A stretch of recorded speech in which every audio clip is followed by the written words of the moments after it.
First of all, what are spirit guides? Well, they're a metaphor for spirit. And we place form and names and personality on spirit so that we can relate with spirit. That's our doing as humans.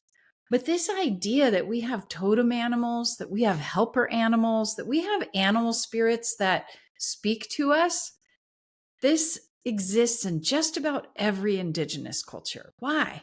Because we are animals.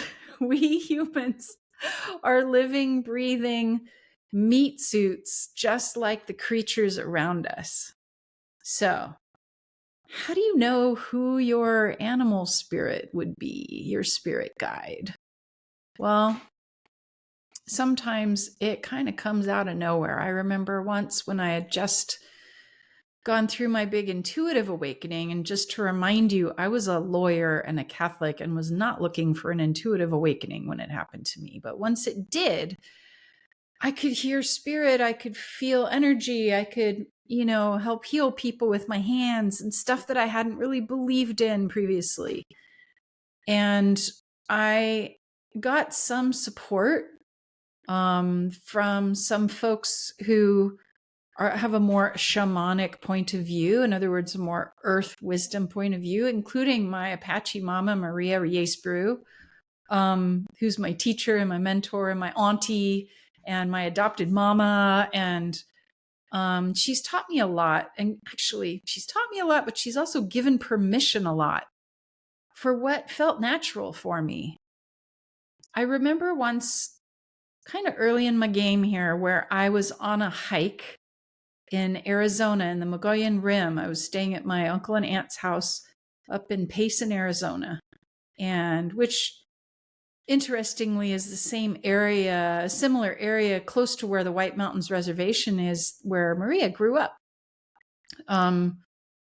And it's beautiful land and pine forest. And I remember thinking, I'm going to go for a walk, and I really need to know that I'm not alone, because I was having all these visions and intuitive stuff happening, and it felt kind of lonely. I'm staying with my uncle and aunt, who are sweet people, very Catholic, very mainstream people at the time. And I couldn't talk to them about some of this stuff. I didn't feel like I could talk to them about this stuff. But I did go for this walk, and I was praying really hard, like, I need an ally. I need an ally to show themselves to me. And I want to find something. I want to find a rock or a branch, or I want a sign. I want a physical something that I can hold on to. And as I was walking, I was on my own hiking out in the forest, and I looked down and I saw this red volcanic rock on the ground. And I knew that was the rock. And it was kind of triangular shaped. And I picked it up, and it was rough hewn like lava stone, sort of. And I was like, whoa, this is kind of cool looking. And I turned it over. And when I turned it over, it had eyes and like a skinny chin. It looked like a skull. It looked like death. It freaked the crap out of me. And then my vision shifted, and it was an owl. And I realized, oh, this is like one of those heart-faced owls. It's a barn owl, and it's death. Oh, great. And I thought, is this bad? Is this scary? And as I tuned in, I'm like, it is dark and it is death, but it feels friendly.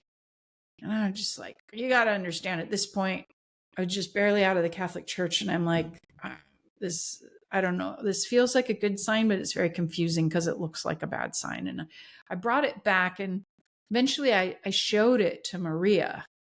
She's like, oh, Chonchizi, this is the ghost-faced owl. This is the barn owl. I'm like, yeah, okay.